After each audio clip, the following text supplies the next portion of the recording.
Raul Castro. In a tweet he wrote, "We still have differences with the Cuban government that I will raise directly, but that's not stopping the criticism over the trip from Republican presidential candidate Marco Rubio, whose parents emigrated from Cuba." There's no elections in Cuba, there's no choice in Cuba, and so my whole problem, I want the relationship between the U.S. and Cuba to change, but it has to be reciprocal. Rubio at a CNN town hall last night. The trip comes 14 months after the president formally reopened ties with Havana. Lisa? Well, John, 2 days to the first in the South primary. Whenever anyone points to their actual record, the response of both Donald Trump and Marco Rubio is to yell the word liar. Ted Cruz still taking aim, but Donald Trump still the front-runner. Fox News Radio's Jared Halpern live in Washington. And nearly a third of South Carolina Republican primary voters say they support Donald Trump. The real estate mogul captures 32% in the latest Fox News poll, down slightly from a December survey, but still well ahead of second-place Senator Ted Cruz at 19% and Senator Marco Rubio at 15%.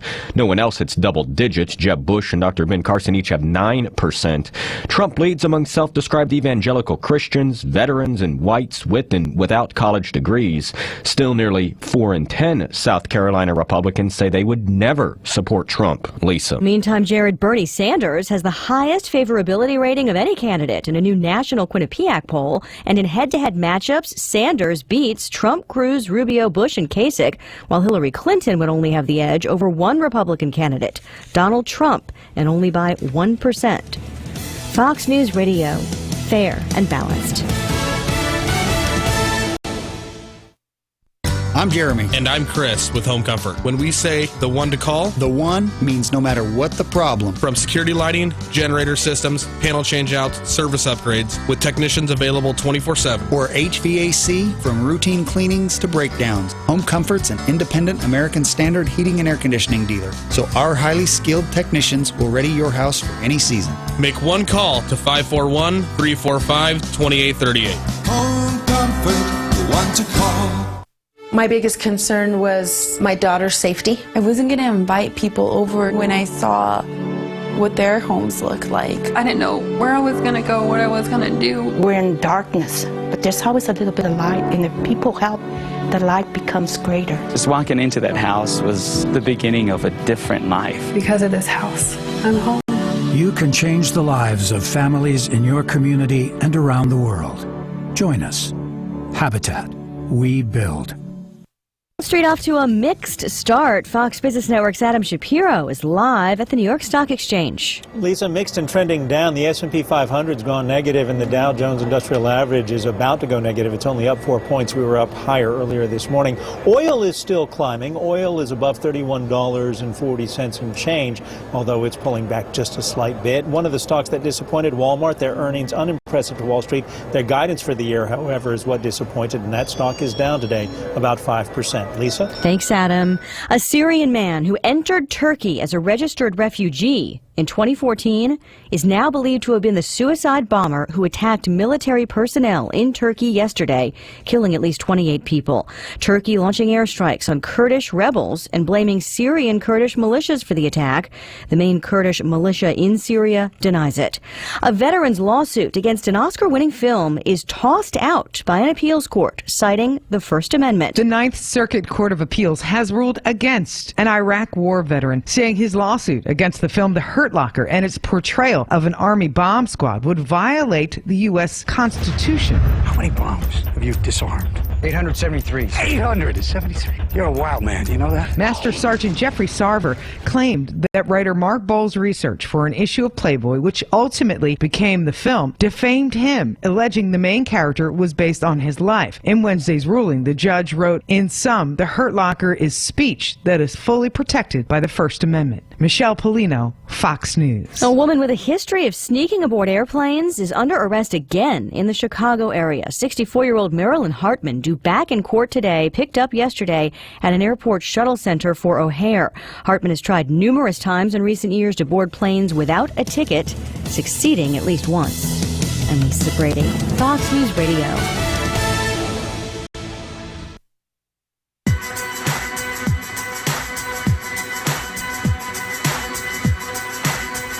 (11:20) KPNW 7:05. 100% chance of rain. It's going to be wet, windy. Going kind of a wild Thursday. 49 for the high. Gusts up. This kind of gives you an indication. Gusts up to 40 miles per hour. All right, the situation there, 12 miles north of Sutherland, looking more and more like it's becoming quite the distraction. We got a tow truck on the scene at the off-ramp. So it's the ramps that are affected, but maybe affecting some of the flow through. Got a disabled vehicle 2 miles north of Sutherland on I-5 milepost 148.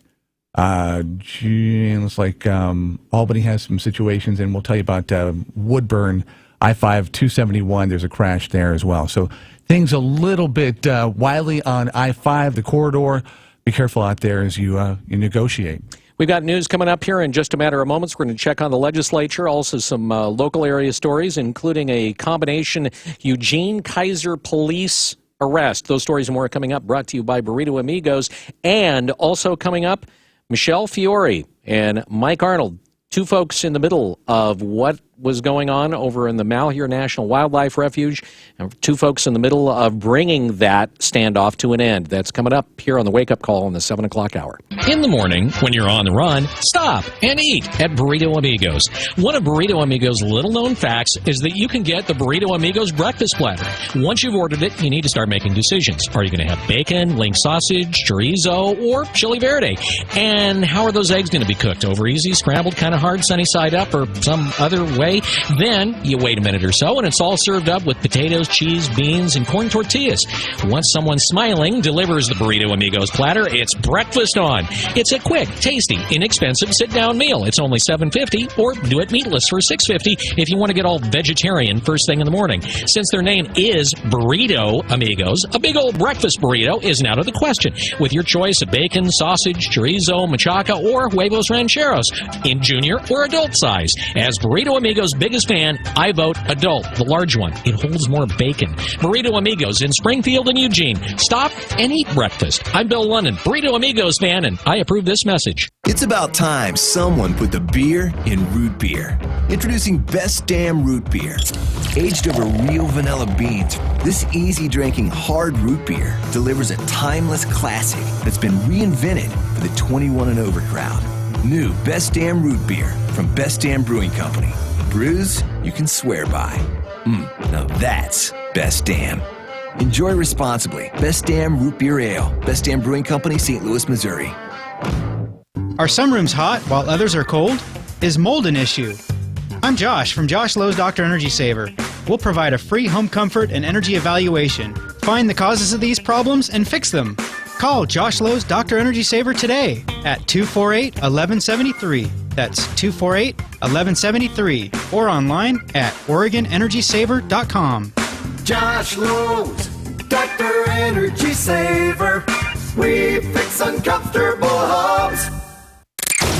Now, this morning's wake-up call with the latest news from the Northwest and your neighborhood on News Radio 1120, KPNW. Good morning. This look at the news brought to you by Burrito Amigos, the friendly ones, featuring great breakfast burritos and fresh brewed locally roasted coffee for a tasty start to your morning. Here's what's going on. A former Eugene property manager facing federal charges over claims he cheated his victims out of more than $3.5 million. The complaint filed in U.S. District Court charges Terry Shockley with 2 counts of wire fraud. His attorney, Jessica May, said yesterday that her client plans to admit to the crimes. Shockley managed rental properties in Eugene for several years until he surrendered his real estate license in 2015. Kaiser police are still on the lookout for a suspect or suspects responsible for the shooting death of 28-year-old Jared Goodpaster of Salem, who was killed on the 14th near Kaiser Station in Kaiser. Late Tuesday night, Eugene police assisted in the apprehension of a pair of persons who are of interest in the case.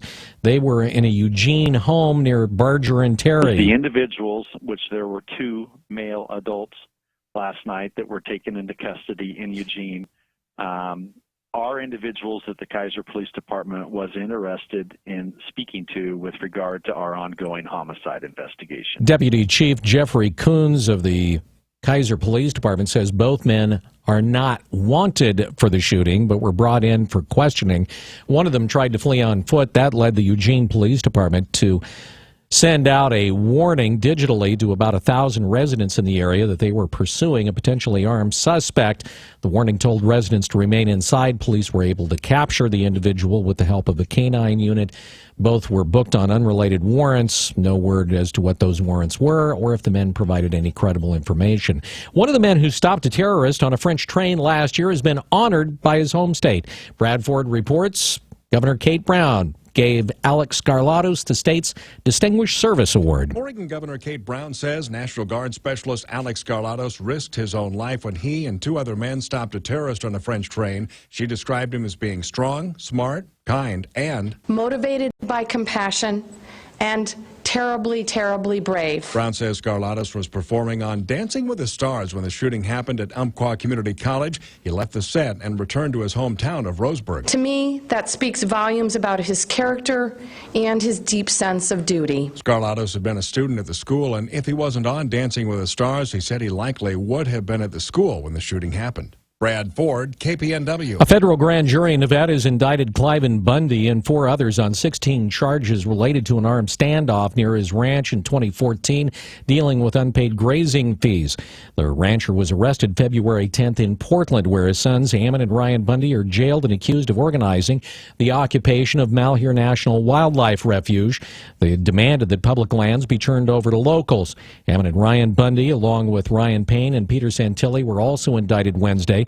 They and Cliven Bundy face charges including conspiracy to commit an offense against the United States and conspiracy to impede or injure a federal officer, among other counts. The Oregon House passed a bill to protect the identity of the officer who fatally shot Refuge standoff spokesman Robert Lavoie Finicum in January. Democratic Representative Jeff Barker of Aloha carried the bill to the floor. The men who were indicted. This is just very narrow, and it's designed just to protect somebody if there's a real threat and not anything else. Representatives voted overwhelmingly to approve allowing a judge to bar for 90 days the disclosure of the name of an officer who uses deadly force. The Oregon State Police requested the bill, saying they received death threats against the officer who shot Finicum. The 55-year-old rancher died after law enforcement officers initiated a traffic stop near the Malheur National Wildlife Refuge. Finicum was part of the leadership of the group that took over the refuge to protest federal land restrictions and object to prison sentences of 2 local ranchers, Dwight Hammond and his son, Stephen Hammond, both of Diamond, Oregon.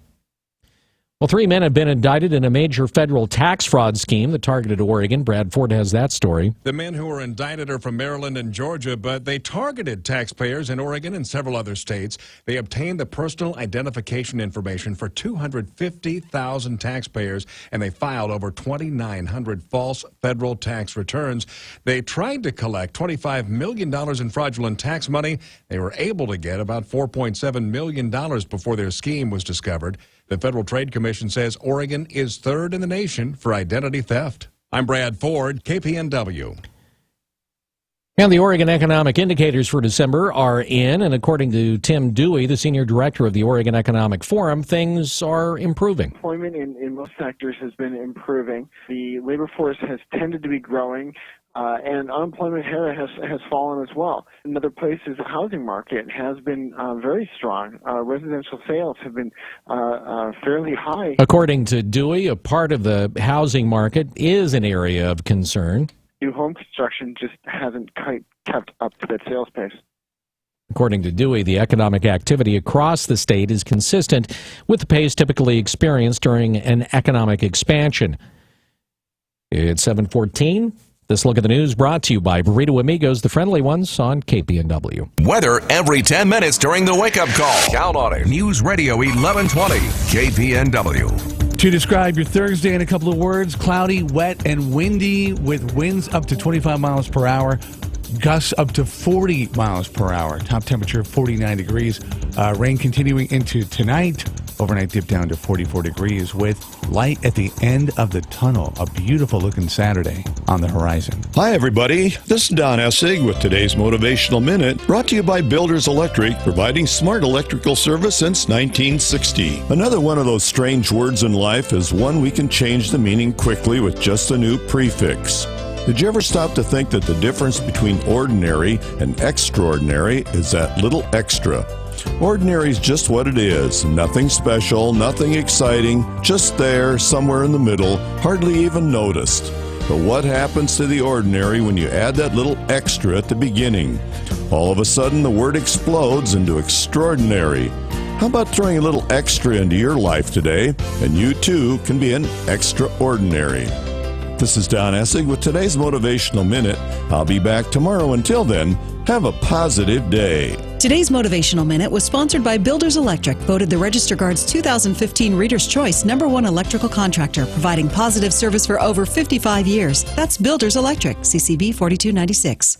Words used in today's social networking go hand in hand with Umpqua ice cream. Girls, I'm posting a note on the fridge. You should read it. Yeah, there's Umpqua ice cream in the freezer. Nice post, Mom. Yay! Do you want a shareable? I'll share. Enjoy birthday cake. Umpqua ice cream's flavor of the month. Do you like it? I really like it. Umpqua ice cream, the original social network. Share the flavor at umpquadairy.com. The Eugene area radio stations will be presenting two $3,000 scholarships through Oregon Student Access and Completion. Each scholarship will go to one high school student and one college student who demonstrate a desire and aptitude for radio sales, engineering, news, or programming. Click on the Resources tab at eugeneradio.gov for details. Application deadline is February 15th, with final paperwork due at oregonstudentaid.gov by March 1st. The Eugene area radio stations, EARS, support students and education in our communities. Tired of long wait times and high prices at your local boat repair shop? The Boat Dock LLC Marine Repair in Springfield has the fastest turnover. With state-of-the-art test equipment and on-site test tank, the jobs are done right the first time. From simple tune-ups and water pumps to complete repowers on all types of marine power boats, the Boat Dock LLC is the shop to visit at 1252 30th Street in Springfield, a Better Business Bureau accredited business. Visit their website at eugeneboatrepair.com. That's eugeneboatrepair.com. Hey, look at me. I didn't invite them. The Wake Up Call with Holloway in London on News Radio 1120. KPNW.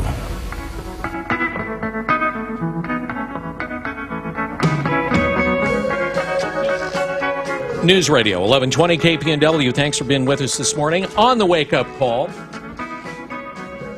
Well, it is a story that dominated the headlines here in Oregon and nationally for almost a couple of months, and still dominates headlines here in Oregon. And it has to do, of course, with the standoff at the Malheur National Wildlife Refuge.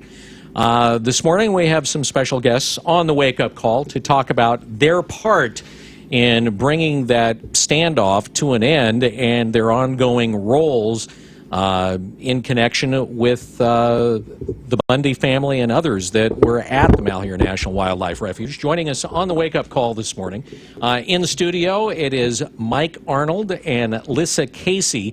They're attorneys that are, of course, handling the legal affairs of Ammon and Ryan Bundy and others involved in that case. Also on the phone this morning, Nevada Assemblywoman Michelle Fiore joining us on the Wake Up Call. She was instrumental in helping to talk the remaining 4 individuals at the Malheur National Wildlife Refuge out of that particular area. She's also now a candidate for, I believe it's Nevada's 3rd District House of Representatives. Is that is that correct, Michelle? Oh, Michelle's not on the phone yet. She will be in a second. Yeah, I'm here. Oh, hi, Michelle. Thanks for being with us. It's the 3rd District representative for the state of Nevada, right? I'm the Assemblywoman for District 4 in Nevada, running for the Congressional District 3, yes. Okay, great. Thanks for being with us on the Wake Up Call this morning. I appreciate it. Absolutely. So before we get to Mike and Lissa here, how is it that you became involved, and maybe that's not the right word, but how is it that you became kind of a part of the story dealing with the Bundys, in particular Cliven Bundy, who, of course, was a Nevada rancher that had a standoff of his own a couple of years ago with the BLM and the feds. How did you become involved in that particular event? Back from 2014? Yeah. Well, back in 2014, I kept getting emails and phone calls and texts saying, Michelle, please help these people, help these people, help these people. I had no idea, I had no clue what the BLM was doing. I mean, generally, we all of us live our busy little lives, and unless you're out there actually dealing with the Bureau of Land Management, unless you're a rancher, unless you're out there dealing with the federal government trying to take your property, you really don't know what's going on. It's not like it's in the media every day. So that's exactly how. I mean, I literally had people calling, personal messaging me on Facebook, and sending me emails asking me to please go down and help them. So, the first time I went out there was when the BLM tased Ammon, and they had taken David Bundy. And I finally got down to Bunkerville. I don't exactly recall the date, but it was late at night. It was about between 8 and 9 p.m. at night.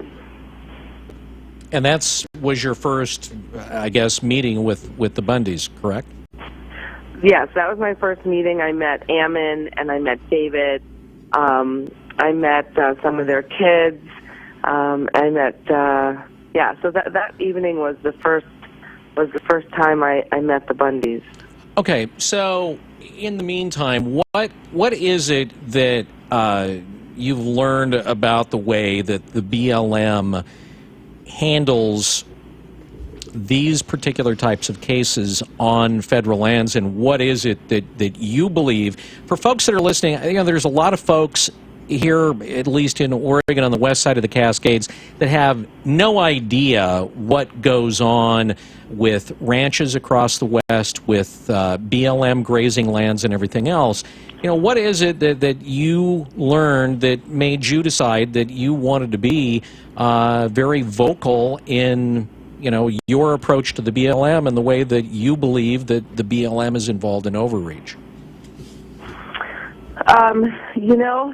It's compassion. I just have to tell you, I have compassion for all of my fellow Americans. And when I see bureaucratic agency totally abuse what they're supposed to be doing, I'm not one to just sit back and watch someone be bullied or hurt without stepping up and saying, stop this, and then taking it to the next level and working on legislation to try to stop it. Because I think that's where we're going to win this battle is, there's a lot of legislation out there, even federal legislation. We have Congressman Walden that had written some legislation where the BLM, just can't go in and take people's properties in Oregon, and because there is no consequence, there's no teeth in the legislation, they just do what they want.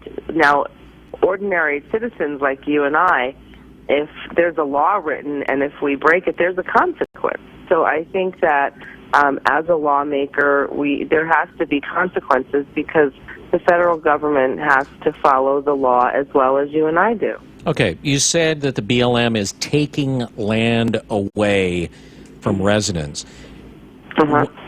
How are they taking away people's personal property? Let's look at, I'm going to give you the most recent perfect example. Let's look at the Hammonds in Oregon. Basically what they've done was they've arrested the two ranchers that basically ranch their ranch, and they've arrested them. They've arrested them for 5 years. They gave then they stopped. They suspended the permits that Mrs. Hammond needs for grazing her cattle, so then she wouldn't be able to graze. They put another hefty fine of over $400,000 on her and gave her a very small amount of time to pay that. And then here's how they steal the land. If she can't pay it, or if that land has to go into foreclosure, or if that land has to be sold, our federal government has the first right to that. I mean, it's just, I'm I'm flabbergasted on how this is even legal. You know what I mean? I just don't think this is where the United States, has first option of private property before a private citizen. Okay, so what you're saying is that the Hammonds had agreements and contracts like many ranchers do to graze, to have their cattle graze on federal forest, on federal lands, grazing lands like the BLM lands.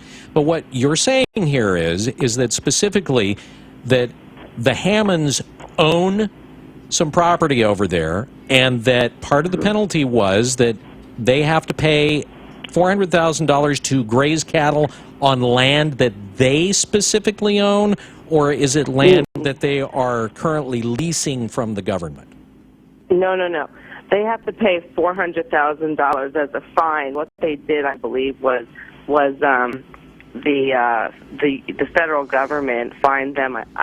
And I'm not exactly sure of all the details, but I think it was $1. Let's say they called a bush. Let's say they said they burned 400,000 bushes in their burning of over 100 acres on the BLM land. So it's a fine. It's not theirs. They have to pay. They have to have permits for their cows to graze on the BLM land that's claimed. What they've done was they've suspended those permits. So now where's the cows going to graze? Do you understand? That's a whole different, You've got two different situations there. All right, but how much of that property, I mean, you said that they're taking or trying to take the Hammonds' property away from them. How much property that was actually owned by the Hammonds are they trying to take? Well, if their property has to go into, if they have to sell their ranch, the BLM wants the first right to purchase that ranch, the whole ranch. Right. Now, did this same kind of situation happen to Cliven Bundy and his family? So what happened with Cliven? Now, understand, the Bundys have been on that land before the BLM was even thought of or put into place. So Cliven has been grazing those cows for over 100 years in Bunkerville. And I want you to also understand that once upon a time here in Clark County, over in Bunkerville, we had 52 ranchers. Cliven is the last rancher standing. All the others have been run off. So with Cliven and the federal government, and a lot of things are so questionable when they say Cliven owes, a certain amount of money for grazing. I've asked repeatedly, let me see the bill. No one has ever provided a bill. Cliven has offered to pay the county where his cows are money. He has attorneys. He has shown up for all of his court appearances. So with Cliven, he is in a definitely a unique situation to where he's not recognizing the federal government. It's kind of like grandfathering law in. He was there before they were, and he understands grazing fees and stuff, and he's willing to, or has, I don't know, in the last 2 years I haven't been keeping up with the arrangements that they've made for payment on grazing. But, there's definitely, again, once upon a time, overreach. I mean, with the federal government coming in our state and governing by gunpoint for an unpaid bill, that is totally unacceptable. If the federal government really felt that Cliven owed him so much money, they could lien the property, they could lien the cows. There are nonviolent ways to go about getting paid back for an unpaid bill. All right, but you have seen nothing from the federal government that enumerates an amount as far as that bill goes. That's correct. That is correct. They have never provided that to anyone. I'm assuming they've had to have at least provided that to Cliven Bundy, or am I incorrect in that? I haven't. I've asked for show me, how they are configuring what the media portrays as him owing $1 million, and they haven't provided that. So I can't. It's just like, for instance, the refuge in Oregon. I've not seen, and Mike Arnold, the last time I spoke with Mike Arnold in Oregon, and Mike will correct me if I'm wrong, but we still, to this day, haven't seen evidence that the federal government, since they're claiming it's federal property, we haven't seen any written documentation that the federal government asked anyone to leave the refuge in writing. Mike, let's get you into it. She joining us on the Wake Up Call, by the way, Michelle Fiore. She is a Nevada Assemblywoman. She's also running for Nevada's 3rd District congressional seat. Joining us on the Wake Up Call this morning on the phone from Nevada. Mike Arnold now joining us on the Wake Up Call, an attorney who is part of the legal team defending not only Ammon and his brother Ryan Bundy, but also others that were in the compound. Is that true, what she said, that you've seen no documentation whatsoever, at least written form, that said they told him to leave? Well, Bill, we represent just Ammon in this matter. Each of the why don't you go ahead and grab that microphone right there? Each of the alleged co-conspirators have their own attorneys, so we represent just Ammon Bundy. But as far as the research we've done, we've been scouring the internet because this is, largely a political protest where everything's online. We're of course waiting for discovery from the federal government. We haven't received one single piece of paper or document from the federal government yet in discovery. But what we do know from, just our research on YouTube and through the media is that I believe the Harney County Sheriff had asked them to leave at one point publicly, and we're just still scouring the internet to see what the federal government had said to them. And, largely I imagine those conversations were private, so I presume they were recorded by the FBI, and we'll get those in discovery. Okay, but are they required to? All things considered, as public as this was, are they even required to go in and say, here's a piece of paper that says you need to get out? You've taken over federal property illegally, and we need you to leave. Are they even at that point required to say, here's a piece of paper that says you need to leave? I don't think it would be a piece of paper. You just have to ask someone to leave, and that should probably be good enough to implicate criminal trespass laws.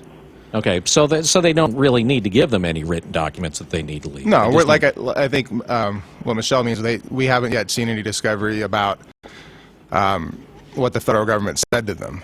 Yeah. So we know what the Harney County Sheriff said because that's all on YouTube, and we're just awaiting further research. This is a very early part of the process, and we don't know a lot other than what the media has covered, and we're just getting up to speed. Well, and you don't know what the media covered is even accurate. Let's be honest. Well, when I say the media, I also mean the folks that were there to document too, because this whole protest was pretty much done through a live feed. So it's not like it's a big secret what people said to whom. There's just thousands of hours of different video recordings, and there's a lot of work to be done. So we have yet to see the conversations with the FBI other than a real friendly conversation. I have YouTube videos of Ammon and others, shaking hands with the FBI and just having a conversation about, what's the plan. I don't know if the FBI went in there, and what they said in private on the phone, but my understanding everything was put online by the protesters. So we just need to get through that mess of documents, and not to mention there's going to be thousands of hours of drone footage that we have to review too. So there's a lot going on in this case. It's going to be incredibly detailed in discovery. At what point, obviously, or, well, maybe not. Let me put it another way. By taking over federal property, did they break the law? In your estimation, as their attorney, if you go in and you take over federal property, armed, have you broken the law? I think it's Ammon Bundy's position, and I don't want to speak for him because I wish he could be here to talk for himself, but sure. he's in jail. But I think it's their position that it's not federal property, and the details on that I think can be described by Michelle. I'm a little unfamiliar with that argument, coming kind of new to this. But with any form of civil disobedience, there's going to be law breaking involved. The political protest that started out, I believe, with phone calls and letters to legislators, sparked by the Hammond case, I believe Ammon has said this publicly many times, so it's no secret that he got frustrated that no one was responding, so he drove out to Harney County to meet with the Hammonds, and ultimately went into the refuge to bring attention to this matter. So I think when you're looking at civil disobedience and a political protest, you know, that might be one of the premises is to bring attention to your situation by so to speak, breaking the law. Lissa, do you have a different take on that at all? Lissa Casey, by the way, also one of the attorneys, a part of the legal team. Lissa, do you have a different take on that? I agree with Mike. I mean, that's part of civil disobedience. Is the idea is you've tried, as Ammon has said many times, all prudent measures. So what's going to come out is that he did a notice of redress of grievance to his government. He redressed his government. He met with the sheriff for many hours trying to tell him about the Hammond case and what happened and how people felt about it, and no one responded. And he felt that attention needed to be brought not only to the Hammond case, but to what was happening, as Michelle described, with the BLM and what they were doing to the Hammonds and other ranchers as well. I think that's the interesting part of this case. If you're on the far left, in the middle, or on the right, you don't have to agree with their points of view about federal government. I didn't know much about Article 1, Section 8, Clause 17 of the Constitution, but there's millions of people in America that have strong beliefs about that. So regardless of where you fit in on the message, and regardless where you fit in on the tactics, it is, anytime I see a political protest, environmental protest, or anything, you know, when someone's chaining themselves to a tree in the forest for what they stand for, I think that's pretty cool and pretty brave. And you know, if you're going to stick your neck out like that for something that you don't even profit from, then good on you. Let's see what happens next. Michelle, let's get back to you. Michelle Fiore joining us on the Wake Up Call this morning, an Nevada Assemblywoman. You know, Mike brought up a little earlier here about this issue of the question of whether the Malheur National Wildlife Refuge is really even federal property or not. And he said Michelle could address that. Well, okay. So here's the question. So how did, first of all, the federal government acquire that refuge? Because once upon a time, that was all privately owned. So if the federal government is going to purchase land, it has to go through the legislature. So, you know, let's find out, number one, who authorized that? Like, who authorized the federal government to own that refuge? That's number one. So that's, again, going to go through discovery.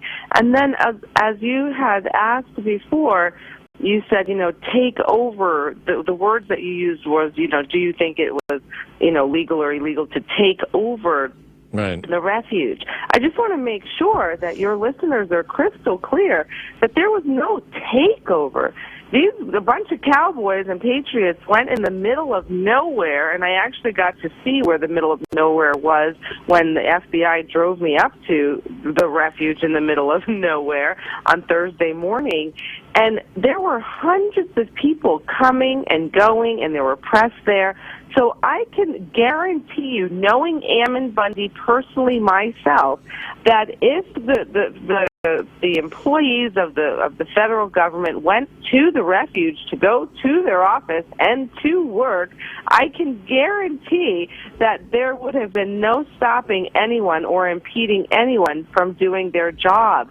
These folks that were camping out there, they greeted many people that came up and said hello, and they spoke with the press. I mean, so I think the media has really painted they're constantly using the word armed, and I want to just remind all folks that live in Oregon, you guys are a right to open carry state. So it's the right of the people to display their Second Amendment and bear arms on their side openly, and that's exactly what I saw from the YouTube and the pictures. So I would have to really ask your listeners to really pay attention to the words and how the media will twist an armed standoff. There was no standoff. None of those cowboys pointed guns at anybody. The only people that pointed guns was the law. And governance by gunpoint really, I just don't think that's going to be popular with Americans. Yeah, but on a number of occasions, you know, the Bundys and others said, and they were pretty open about this, that they were willing to fight to the bitter end over this particular issue, and they weren't talking about a fist fight or a knife fight. They were talking about willing to shoot it out. Lavoie being one of those.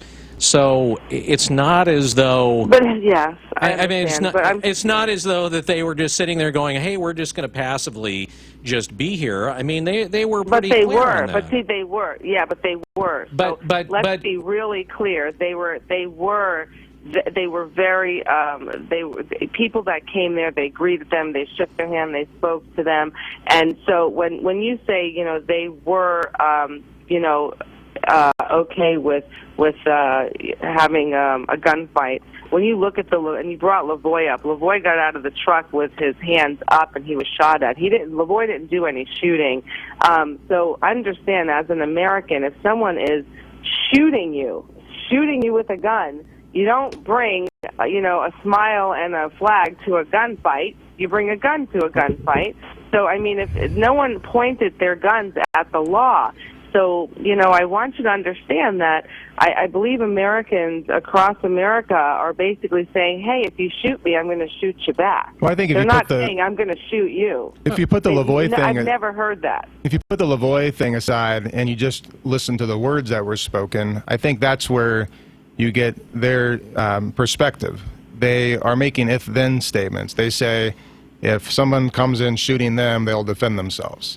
And I think that, just from listening to the videos, stems largely from a fear that if they're going to do this political protest, they're going to get Ruby Ridged or Waco'd. And I think that was the theme going through. They were afraid that the federal government was going to shoot first and ask questions later. And so they just made it clear. And under Oregon law, state versus Oliphant, you can actually defend yourself against unlawful force against the police. And, I think that's a correct statement of law when they made that statement, and it's a question for a jury if whether or not that was impeding the federal government from lawful duties. And that's, I think, what the case is going to be about. It's going to be about speech more than it's going to be about actions, because that's largely what the government has, are spoken words. Well, but when you say it's going to be largely about speech as opposed to actions, if you walk in, and pardon me, Michelle, but I'm going to use the word takeover again.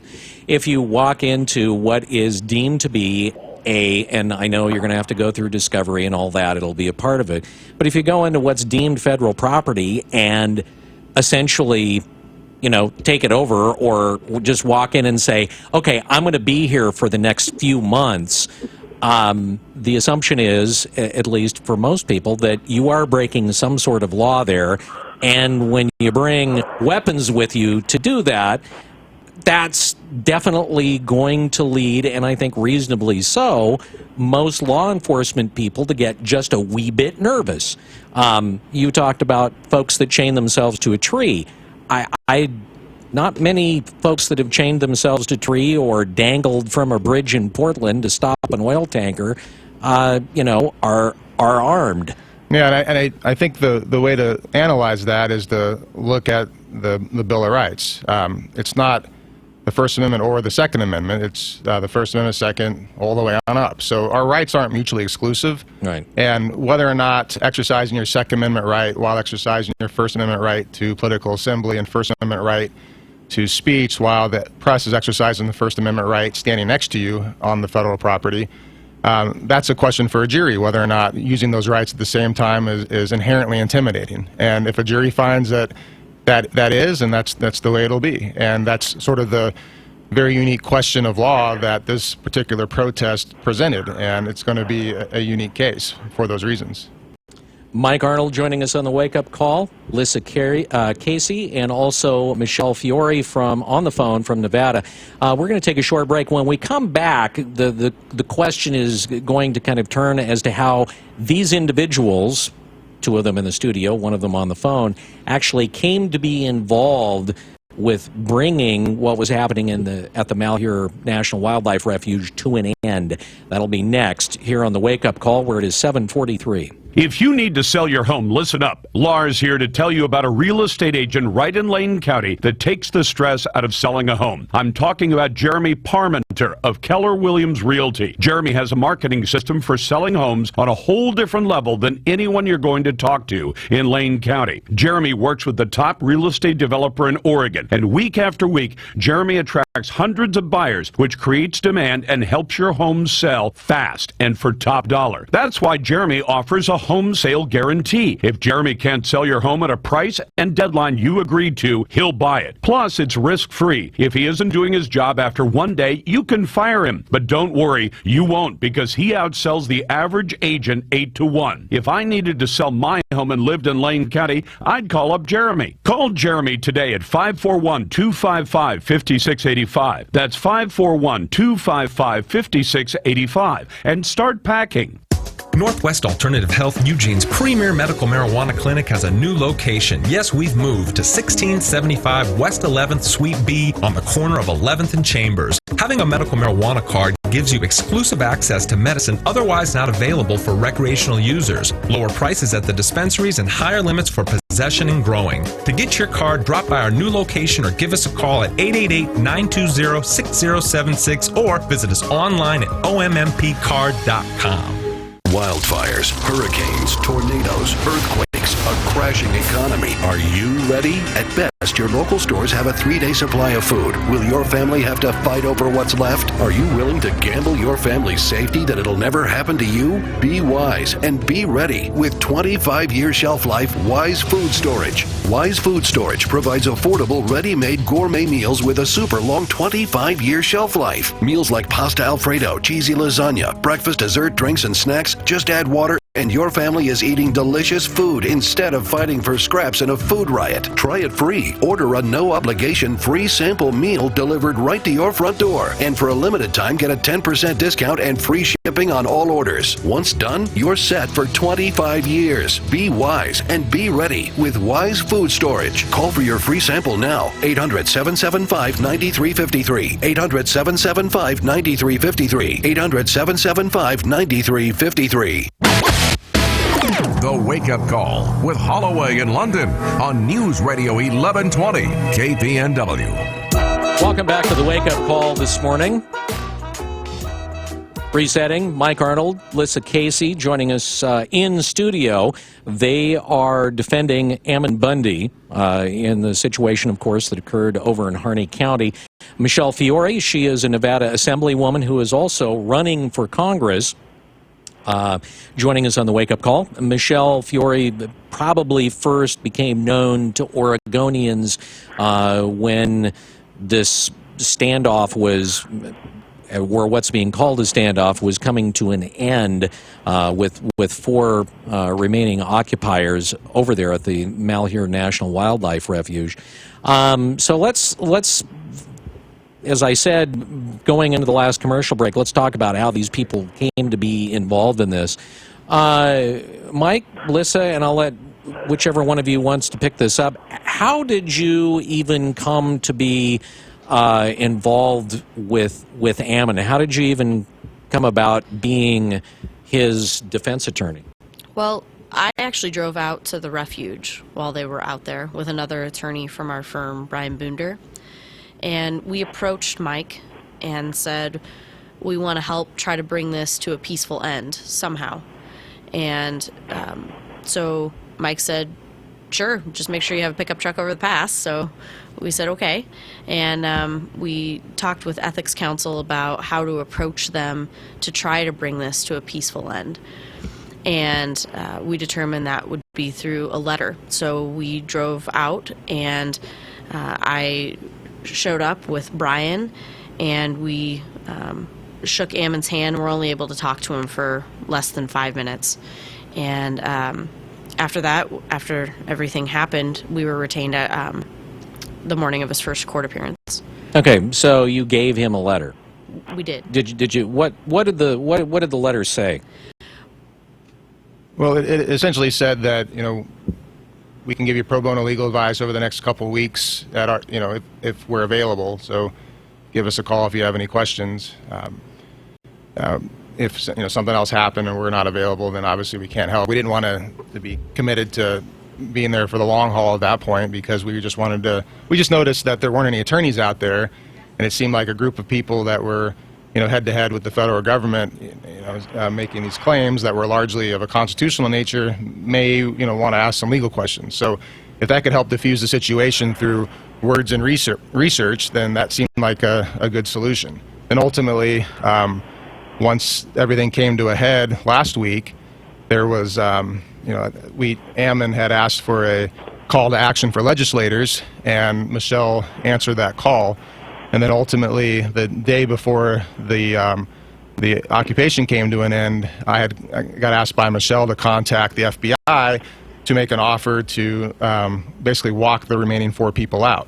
And so I contacted the FBI, let them know that that offer was available from Ms. Fiore, and I got a call the next day, the morning that the FBI enclosed their perimeter, and they said, thanks, but no thanks, not at this time. And that I said, okay, thanks, just let us know if you need anything. In the meantime, I was on the way last Wednesday to pick up Michelle from the airport to go discuss how to contact Ammon and his brother at the jail, and that's when I got contact by Lissa that there was a live feed going on, that the FBI had enclosed their perimeter, and the remaining 4 folks were screaming about murder and screaming about tell Michelle Fiore that we were murdered today. Michelle Fiore was coming to see us, and I was like, oh gosh, what do we do? Someone needs to get in touch with the FBI and let them know that Michelle's here. So I started frantically text messaging the FBI, letting them know, that Michelle was here. She was willing to talk.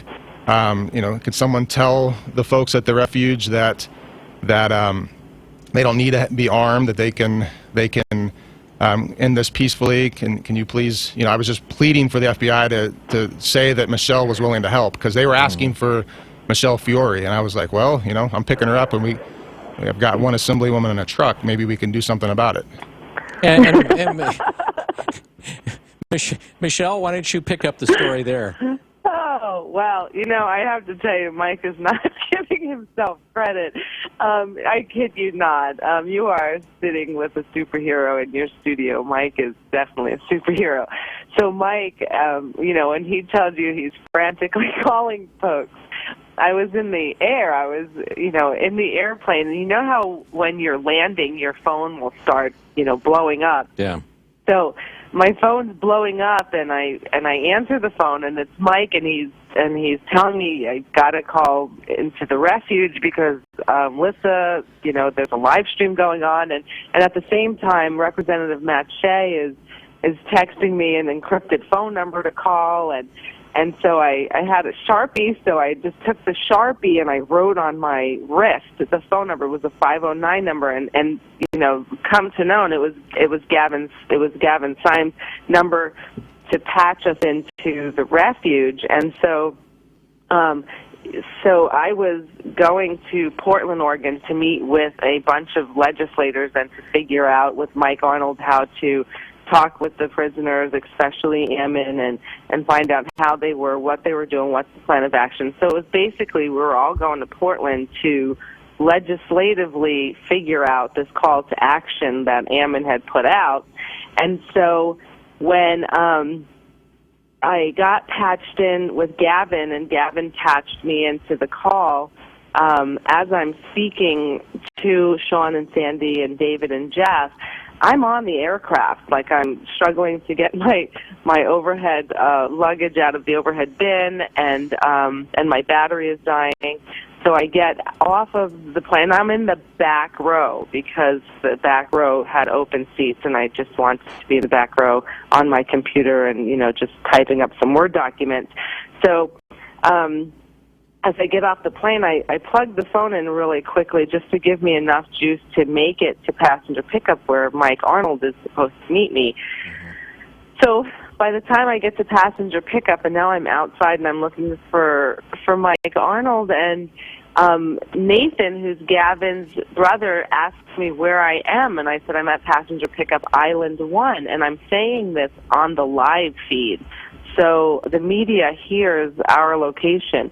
All of a sudden, I see Mike running towards me, and I'm like, my battery's dying. So he takes my bags, and he's like, let's go inside. And we go inside, and that's that picture of Mike and I sitting on the floor plugged in, because the media had located us, and when the media located us, I had to just focus on the call. I just had to exude my energy to Sean and Sandy and David and Jeff, just to keep them calm and let's do this right where there's no bloodshed. In the meantime, Mike is trying to get the airport police to give us privacy and get a room. The cameras are in our face. So Mike's like, okay, we're going to fix this. So he takes all the bags and he unplugs the plug and he's like, let's go. So I'm just following him but talking on the phone and like excluding the rest of the world. So it's me, the phone, Sandy and Sean and David and Jeff on the phone. Mike stops the strange truck and tells them we've got to get away from the cameras. He tells them the situation. Mike gets us into a stranger's truck for that stranger to drive us to his truck on the 4th floor. So then we transfer from the stranger's truck to Mike's truck, and I'm on the phone. And this phone call is almost 5 hours from when I'm on the plane to when we get to our final destination with Bend, Oregon. And the whole time I'm on the phone, Mike Arnold is on the phone with the FBI, is on the phone with the other representatives, is on the phone with everyone, and Mike's doing the negotiating with the FBI, and then Mike is telling me, okay, we're going in, but their communication is delayed, so the negotiator, Mark, who's on the phone, who was basically taunting them that night, saying, you know, no legislators are coming here. Michelle's not allowed here. It's nice and warm in my truck, and all your militia members left you. Mark wasn't getting the message from his superior to shut up and be nice, because Michelle Fiore was coming to the refuge, and what he was saying was wrong. But anyway, it took a little time. It was time delayed, and so Mike was telling me, okay, we're going, but you can't say this yet. So because we had to let their communication catch up to our communication. So, Mike, it was literally, I kid you not, I think I need to purchase a cape and present Mike Arnold with a cape. Wow.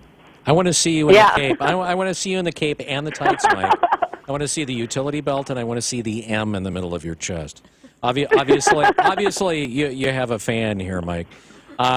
Michelle, we're up against the clock. I want to thank you for joining us this morning. I know that you have a website. I know that you're running for office. Go ahead, and if you want to give the website and the like, go ahead and do that. Yes, you can visit me at Fiore for Congress, and that's F as in flower, IORE, FORCONGRESS, FioreForCongress.com. All right. Thanks for joining us on the Wake Up Call this morning. We appreciate it. Thank you. All right. You take care. That is Assemblywoman Michelle Fiore, who, as we just heard, is running for Congress. So, listening to this, Mike, I mean, you are defending Ammon Bundy, and yet you are obviously taking a part in the negotiation to get everybody out. Are you in a situation where potentially you're not going to be able to defend your client because of your involvement in this other kind of sideshow aspect of what was happening over there? No, it wasn't. I mean, does that put you at a danger of some sort? Yeah, we were worried about it, so we called Ethics Council. Ammon wanted us to try to bring this to an end, and we said, well, hey, the FBI asked, this was like 2 weeks ago when the FBI asked for my help, and I said, can I help? And Ethics Council said, yeah, just advise them you can't give any legal advice. So that's what we did, and it turned out to be the right call. You know, actions speak louder than words, and getting out to Burns at the request of the FBI solved the problem. Okay, real quickly here. We've heard some estimates potentially of a cost of $15 million, courtesy of the FBI. No expenses spared there. Can the Bundy crew, if they're found responsible, can they be held liable for that kind of cost? As far as any cost, I mean, I think Oregonians owe Michelle Fiore a debt of gratitude for getting out to Burns and ending this standoff, and that saved Oregon and the federal government millions. All right, we're out of time. It is the Wake Up Call. It is 7:59. Lissa Casey and Mike Arnold on the Wake Up Call this morning. Thanks for joining us. We appreciate it. News Radio 1120 KPNW, Eugene, Springfield, USA. Fox News Radio, I'm Lisa Brady. They're running out of time to make their case in South Carolina. I'm here today to ask you for your vote because I am as conservative as anyone running in this race, but I am a conservative that can win. That's a big deal. Marco Rubio at a Greenville rally this morning. He's third in a new Fox News poll, 4 points behind Ted Cruz. Donald Trump still has the lead by double digits. He rallies at a golf resort this hour as John Kasich launches a door-to-door campaign. We'll pull the Republicans and Democrats together. It isn't that hard unless you want to spend the whole campaign bashing them, which I don't want to do. Kasich is last in the Fox poll. A new Quinnipiac poll of hypothetical matchups shows Bernie Sanders with the best favorability rating of any candidate. It also finds a third party run by Michael Bloomberg would hurt Sanders more than Trump or Cruz. President Obama says he'll visit Cuba next month and meet with President Raul Castro as part of restoring ties. Critics say it just rewards an oppressive regime instead of helping the Cuban people. Turkey launching airstrikes on Kurdish rebels, blaming Kurdish militias in Turkey and in Syria for a suicide bombing yesterday. Fox News Radio's Simon Owen is live in our European bureau.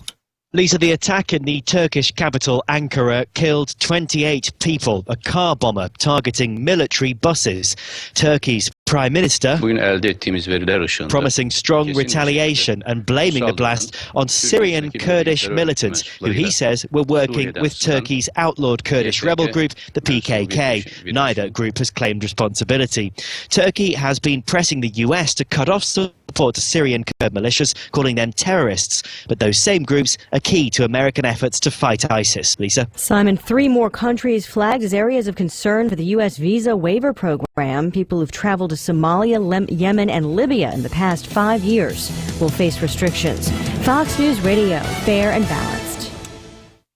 This tip of the week brought to you by Neurospine Institute. Runners should take proper precautions such as warming up and stretching to avoid injuries, but no one is immune. Running injuries usually happen when you push yourself too hard or ignore pre-existing conditions. The way your body moves also plays a role. Neurospine Institute's Runners Clinic is conveniently located right here in Tracktown, USA. Their team of professionals can help you avoid common injuries and treat those that already exist. Using specialized diagnostic techniques and software, they will examine your movement patterns and implement a plan of care to improve performance and reduce pain. Are you living with chronic pain? The specialists at Neurospine Institute can diagnose the problem and develop a personalized treatment plan to address your symptoms. Their comprehensive services include clinical and surgical procedures, sports medicine, physical therapy, medical imaging, and pain management. Neurospine Institute's medical professionals will work closely with your primary care or referring physician to ensure that you receive the best care and treatment. They serve all of Western Oregon with 2 locations, the main campus in Eugene and their Roseburg Clinic. Visit neurospinellc.com today and get your life back. Muslim man is suing an Oklahoma gun range that refused him service because of his religion. A sign on the door at Save Yourself Survival and Tactical Gun Range in Oktahab in eastern Oklahoma reads private business and Muslim-free establishment, sparking a federal discrimination lawsuit on behalf of Rajahi Fatiha, a U.S. Army veteran who says he was told to leave last October when he identified himself as a Muslim. No one should be denied access to a public business based solely on who they are. Though the gun shop's lawyer, Robert Muse, says the case isn't about discrimination. It's about safety, telling Fox News the law doesn't require gun stores to equip or train the next San Bernardino-type jihadist. In addition to forcing the gun shop to admit people from all religions, the suit also seeks unspecified damages. Jeff Manasso, Fox News. A federal judge has just rejected a plea deal in the rape case against former NFL star Darren Sharper. The judge says the proposed 9-year sentence doesn't reflect the seriousness of the allegations. Sharper is suspected in assaults against as many as 16 women. Boxer Manny Pacquiao says he respects Nike's decision to sever ties with him over his anti-gay comments, but he's still firmly opposed to gay marriage and says he's happy people were, quote, alarmed by the truth. Earlier this week, the former boxing champ said same-sex couples are worse than animals. He took to Instagram with a video to apologize. I'm humbling myself before you and before God for my mistake. Thank you and God bless. It's too little too late for Nike, who says they find his comments abhorrent and strongly oppose discrimination of any kind. Fox's Chris Honig. Powerful winds, lashing rain make for a treacherous morning commute as a storm. The downed power poles and delayed flights to the north barrels through southern California. Wall Street stocks turning lower. Oil still higher, though, but back under $31 a barrel. I'm Lisa Brady, Fox News Radio.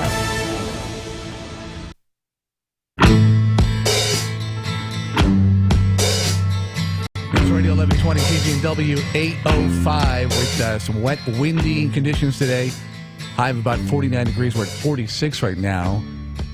Gusts up to 40 miles per hour. Looks like everything, for the most part, has been cleaned up there on the highway. I-5 looking. Salem has some snafus, but our area moving pretty well. So, Mike, you're still sitting here in the studio. And the guy asked the question about, FBI maybe will say $15 million in the cost of the operation. He says, ask Mike if Bundy and the crew, would they be responsible for the cost if they're found guilty? I asked you the question.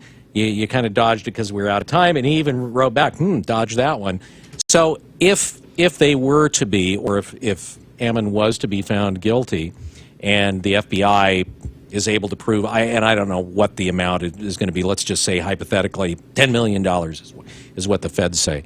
If he is found guilty, can they extrude that money from he or his family? Yeah, under federal law, there's restitution available for an alleged victim, and if the federal government is an alleged victim in the Nevada or the Oregon case, then restitution is available to the government through a sentencing hearing. Yeah.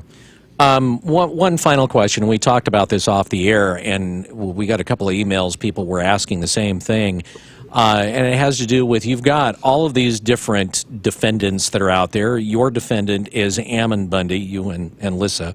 Does that make it more difficult to put together a defense for your client when you have all these other attorneys that are trying to get their clients off or trying to make deals for their clients? Does that make it more difficult for you just defending your one client, trying to figure out what they think they're going to do? Yeah, this is a unique conspiracy allegation. Normal conspiracies are very secret. Yeah. And the allegations are behind closed doors, X and Y happen. So the joke is always when a federal indictment happens, it's a race on who's going to get on the Federal Express train first and go tell on everybody else. Yeah. In this particular case, since they were intending to do it as a political protest, they recorded it all on live feed on YouTube. So there's not a lot that folks can say. They had Reuters embedded. NBC correspondent and producer were staying around during all the backdoor meetings. There was video of basically everything. So I don't see that as, this is a unique situation where they were very public about it and allowed embedded reporters to report on what was happening behind closed doors. So I don't see that as a typical conspiracy allegation. All right. Mike, thanks for being with us. Lissa, thank you too. We appreciate it. And I'm sure we'll have more chats as we get further on down the line. Okay, I do have one final question. Is Ammon still pretty much in solitary? No, after 2 weeks of observation, they reroute people to different parts of the Multnomah County Jail, and he's now, out of solitary. And it's my understanding that was just, basic policy up there. I think they followed their policy and did what they usually do with the arrested protesters. Mm-hmm. There's nothing unique about this. All right. Mike, thanks for being with us. Right. Take care. Thanks Mike Arnold of Mike Arnold Law, Lissa Casey also with the Mike Arnold Law Firm on the Wake Up Call. We'll have news coming up, and then, of course, as always, at 8:25 on a Thursday, it's none other than Gary Connolly here on KPNW. Catering has kind of a bad connotation. Limited menus, black ties, and uptown prices for essentially midtown food. Burrito Amigos offers catering without the pretenses. Let's just call it amigoing. When you want amigoing, you can have anything on the menu from delicious shrimp burritos to yummy tacos, from chili verde enchiladas to spicy tamales, and the whole menu is yours. Plus, they'll do special foods for folks with dietary restrictions. Really, as a matter of fact, it's so low-key, you can call the cashier at Burrito Amigos and order 50 burritos anytime with no advance notice, and it'll be ready in about 10 to 15 minutes. For bigger orders, give Larry a call and get your catering, amigoing, on the fast track. They take care of groups up to 500, and you get the equipment to keep it warm for no extra charge. No ties, no hassle, no big catering bills. That's Amigoing. Burrito Amigos. Amigoing for schools, businesses, clubs, offices, weddings, and more. I'm Bill London, Burrito Amigos' biggest fan, and I love making up new words. In Eugene and Springfield, Burrito Amigos, the friendly ones. I'm Jeremy. And I'm Chris with Home Comfort. When we say the one to call, the one means no matter what the problem. From security lighting, generator systems, panel changeouts, service upgrades, with technicians available 24/7. Or HVAC, from routine cleanings to breakdowns. Home Comfort's locally supported by Mitsubishi Electric. So their Mitsubishi Electric factory-trained technicians will ready your house for any season. Make one call to 541-345-2838. Home Comfort, the one to call. Every day is Black Friday. You have to see it at Creative Clock on Conger. What do you call a certified pre-owned BMW? The ultimate driving machine. And now, with select certified pre-owned BMWs, you'll receive 1 year of complimentary maintenance, ensuring the ultimate driving machine stays that way. Visit your local BMW center today to enjoy legendary performance for less than you think. BMW, the ultimate driving machine. Offer valid through February 29th, 2016. Some restrictions may apply. Visit bmwusa.com/CPO special offers for details. Financing and leasing available by BMW Financial Services. Visit BMW of Eugene, also online at bmwofeugene.com. Now, this morning's wake-up call with the latest news from the Northwest and your neighborhood. On News Radio 1120, KPNW. Good morning. This look at the news brought to you by Burrito Amigos, the friendly ones, featuring great breakfast burritos and fresh brewed locally roasted coffee for a tasty start to your morning. Here's what's going on. A former Eugene property manager is facing federal charges over claims he cheated his victims out of more than $3.5 million. The complaint filed in U.S. District Court charges Terry Shockley with 2 counts of wire fraud. His attorney, Jessica May, said yesterday that her client does plan to plead guilty. Shockley managed rental properties in Eugene for several years up until he surrendered his real estate license in 2015 while under investigation. Federal prosecutors say Shockley misused his client's money, which should have been paid to the property owners up until December 2012. Shockley's business, TS Property Management Incorporated, was shut down by a federal court order in February of last year due to cash shortages in the company's trust accounts. Kaiser Police say that they are still looking for a suspect responsible for the shooting death of 28-year-old Jared Goodpasture of Salem, who was shot and killed on the 14th near Kaiser Station. Well, late Tuesday night, that case appeared sort of in Eugene. Eugene police assisted in the apprehension of a pair of persons of interest in that case who were in a Eugene home near Barger and Terry. The individuals, which there were 2 male adults last night that were taken into custody in Eugene, are individuals that the Kaiser Police Department was interested in speaking to with regard to our ongoing homicide investigation.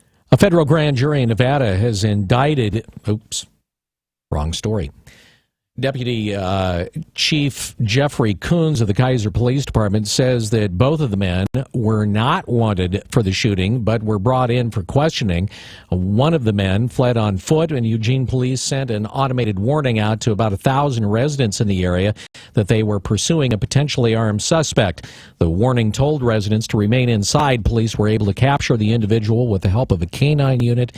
They were both booked on unrelated warrants. No word on what the warrants were and what kind of information, if any, the men provided.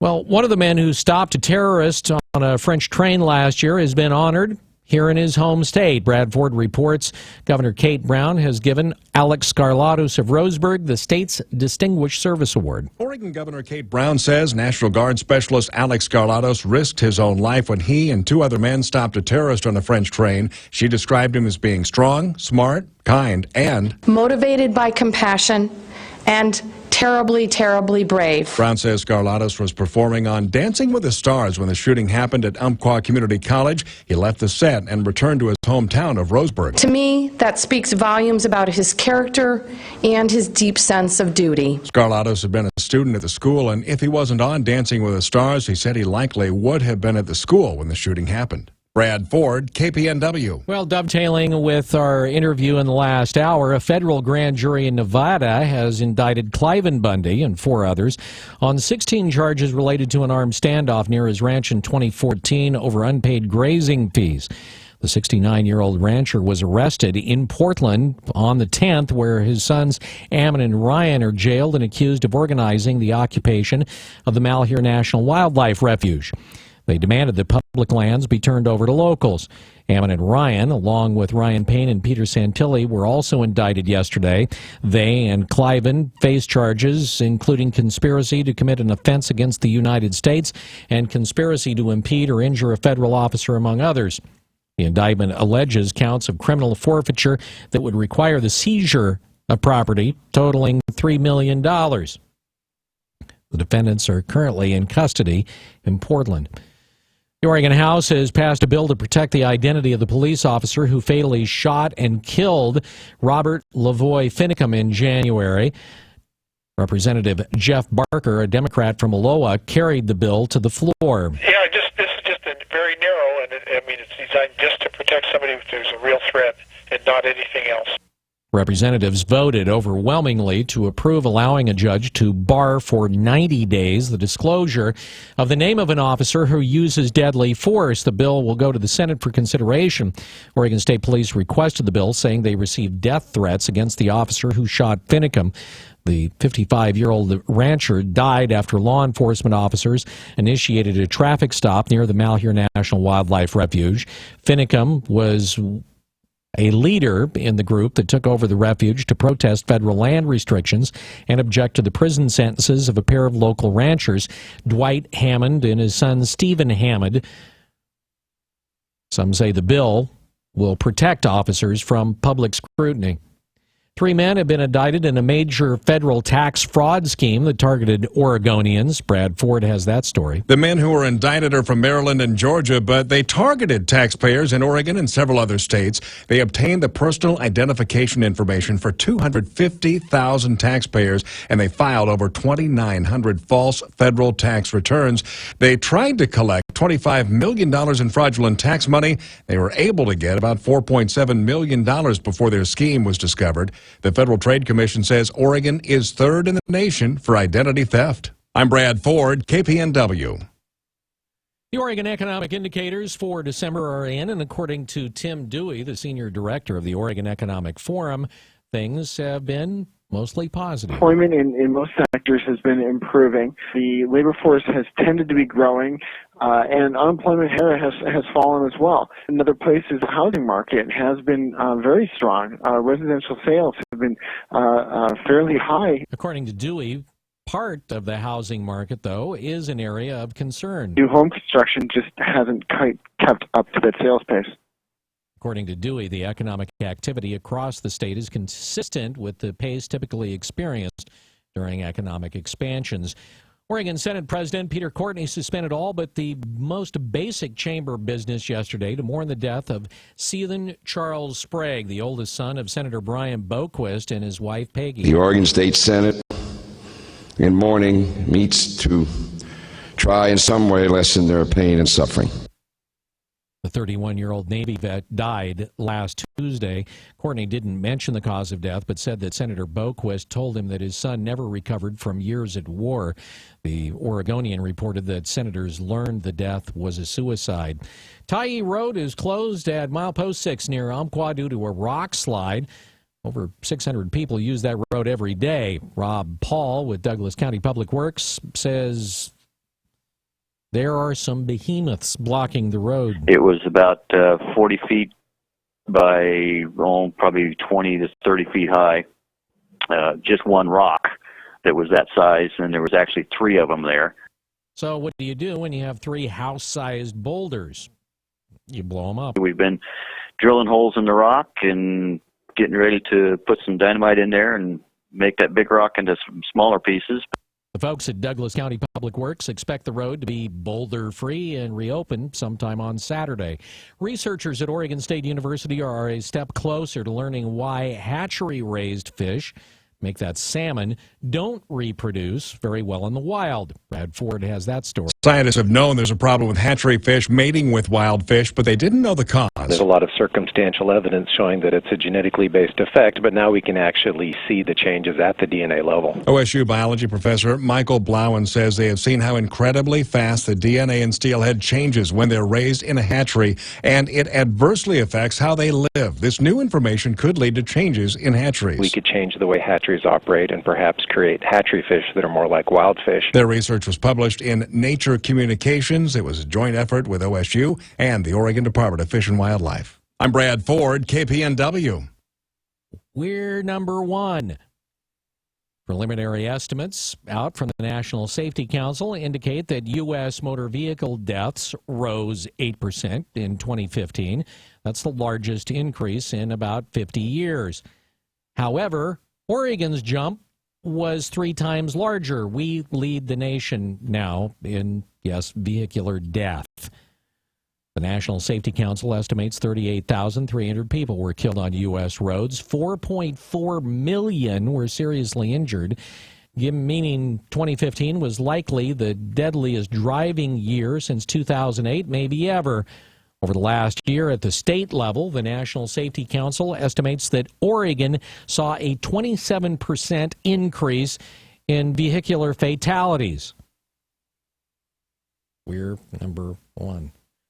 Well, there are tens of thousands of feral cats that roam Lane County. A local business that asked not to be named out of fear that more cats are going to be dumped on their property needed help to control that group of felines already there.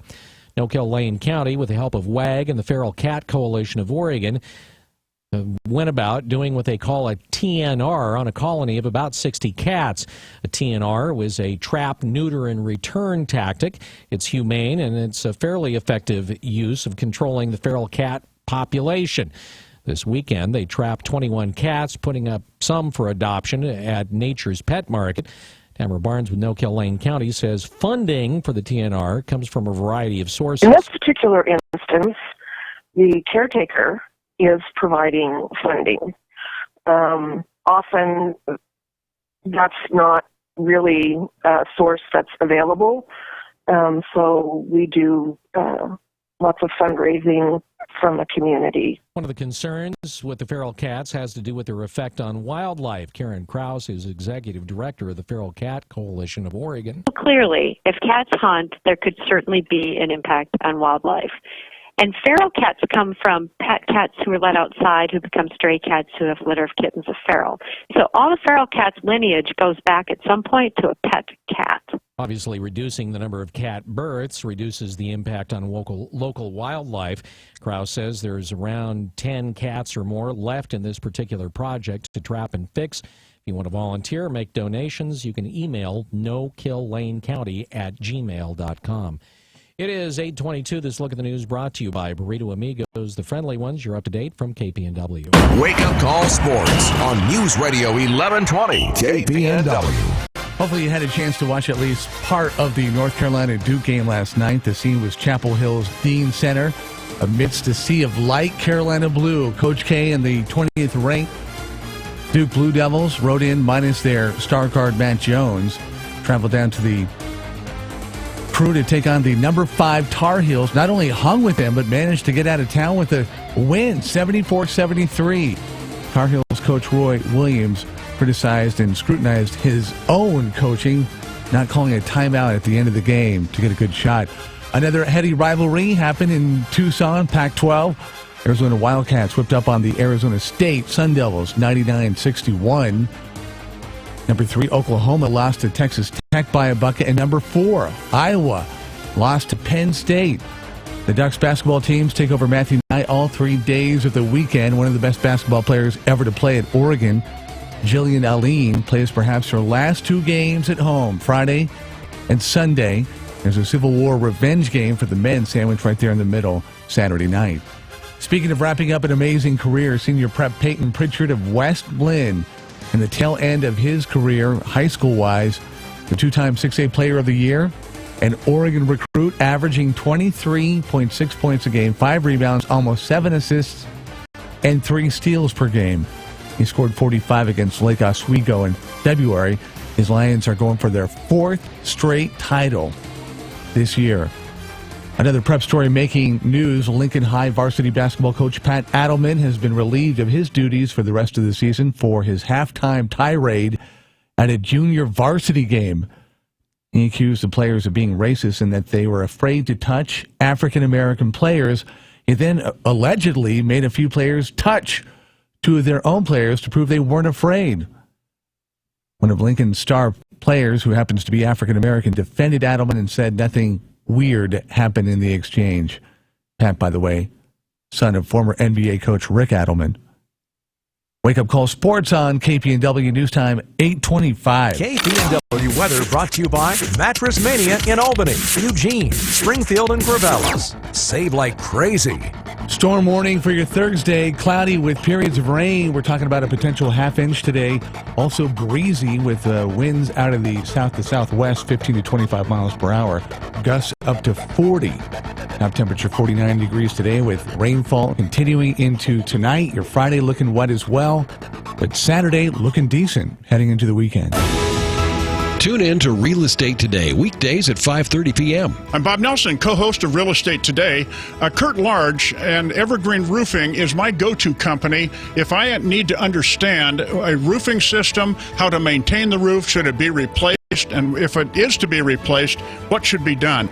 He is absolutely the expert's expert. Evergreen Roofing is my go-to company. To find out more about Evergreen Roofing, just go to their website, evergreenroofing.com.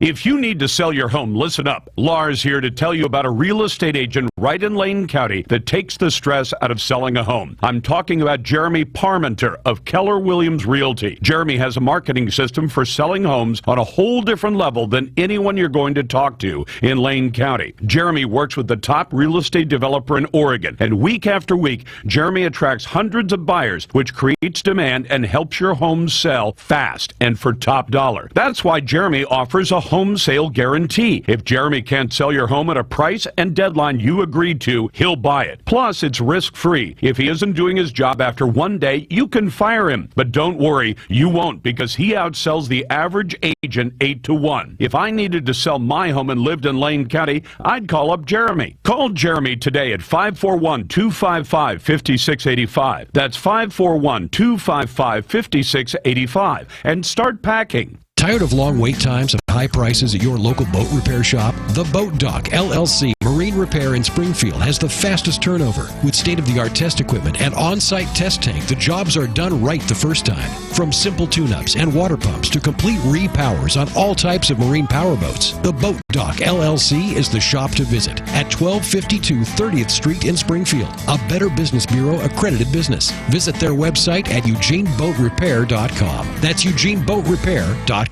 Levitt's Freight Service is looking for experienced flatbed drivers who come ready to run hard and get paid top wages. Drivers can earn as much as 50 cents per mile. Get behind the wheel of a newer, well-maintained fleet at Levitt's. Right now, drivers living along the I-5 corridor will run superior miles and get through the house weekly. Call Levitt's Freight Service now and ask for Jordan Williams and be treated like the professional you are. Hi, this is Jordan Williams from Levitt's Freight Service. Join our team. Call me now at 800-935-4236. Again, that's 800-935-4236. And let's talk about your future.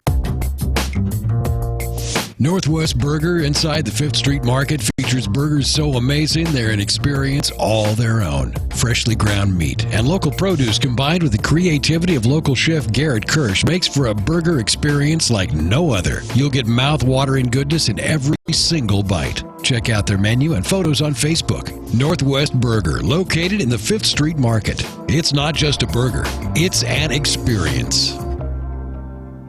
You got tax season, maybe sometimes the weather, when we get a little lack of sunlight out there, it gets you a little down. So many things you hear no over and over. Maybe relationships have gone askew. You need something that's positive and good in your life, and something that you need every day and get to use every day is a mattress from Sleep Trend. We talk about it all the time.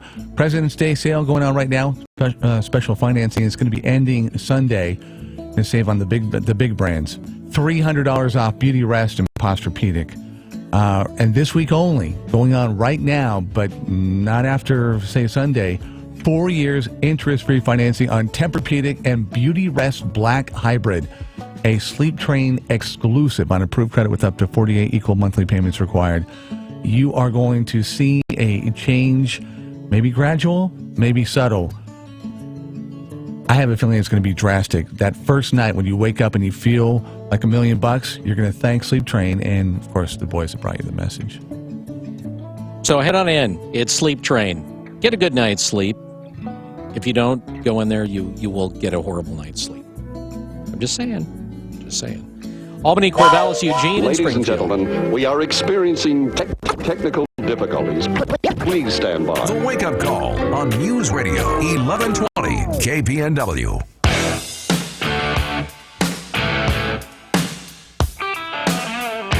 It's Thursday, and that means it's time for a visit from Gary Connolly of Connolly Capital. Back again for Fun and Frolic in the KPNW studios. And that's what it is. It's fun and frolic. I'm telling you right here. It's a frolic. I'm telling you, it's just visiting. Yeah. Okay, you're Yeah, just it's saying. sort of like the Monopoly game, you know? It's like being in jail, just visiting. Just visiting jail. Yeah, you know, really, if you think about that in Monopoly, the indication or the implication there is that even if you're not in jail, you know somebody who is, so you're just kind of seedy to begin with. Yeah. You know what I mean? Yeah. And there's certain strategies in that game where hanging out in jail for, your 3 turns is a good idea. Yeah. Anyway, so if you've been paying attention at all to some of the things that are going on in the EU, there has been discussion of this thing called Brexit, which is Britain considering an exit from the EU. Now, Britain is a little bit different from the rest of the members of the EU, and in as much as it doesn't have the euro, they still have their own currency, but still, they're a part of the EU as far as kind of the trading parameters that go along with the EU, where it's kind of a free trade agreement between all of the different nations that are a part of the EU, and a variety of other things that go kind of along with it. But the Brits are saying, you know what? This maybe is not such a good idea to be a part of it. And coming up next year, there will be a vote that will decide the fate of whether, the Brits stay in the EU or not, or still continue to be a part of it, which right now has a lot of the EU nations, in particular Germany, concerned. Angela Merkel is definitely doing a full court press to try and head off an exit by Britain. So that's kind of the setup to what's going on. And a lot of it, the concern over this really should be what, Gary, do you think?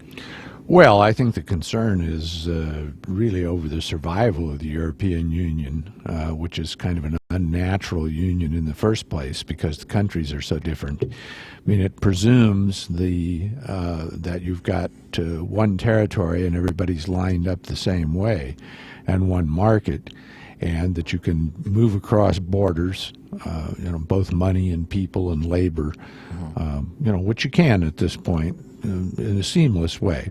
Be, very much the way you move around within the states in the United States. The problem is that, of course, they aren't uniform. Germany basically controls the thing and controls the money. And you have very, very different kinds of economies in places like Germany and Italy, and Britain, too, to a certain extent. Britain is a lot more like Germany in terms of the unemployment, the exports, the prosperity, etc. Italy's probably more like Greece from the recent example. The problem is, of course, is that when the European Union flies apart, is how do you do that in a graceful way without precipitating a real crisis, both economically and politically? And maybe you don't. All right. So I guess who has the most, if you're looking at Europe, who has the most to lose in this if Britain pulls out? Is it Germany at that point, or is it the whole of the European Union? Well, I think it's the whole of the European Union because whether it's Britain or Greece or anybody else, when the first country pulls out, the whole thing begins to unravel. It's like pulling on a string with a sweater. All of a sudden, it just I think, and so is that what it does? That's what it does. It kind of okay. Except that some of the outcomes maybe are not quite so lighthearted. Yeah. So who has the most to lose kind of depends on how it happens and when it happens. Certainly certainly some of the citizens in some of these countries are, under pressure. The unemployment rate in Greece is, 25%. Mm-hmm. Some of the other countries, it's between 10 and 15.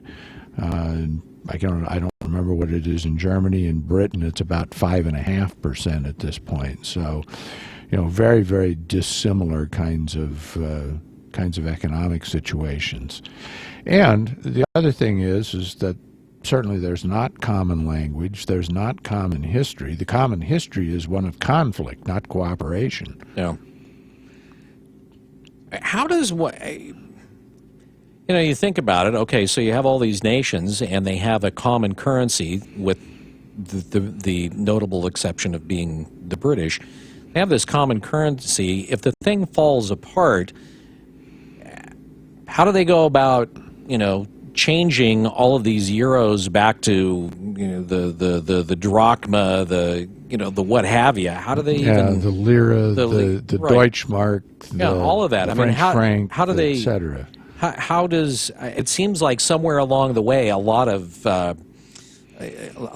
assets go away, disappear, evaporate. How would they? Has anybody actually looked at how that would occur?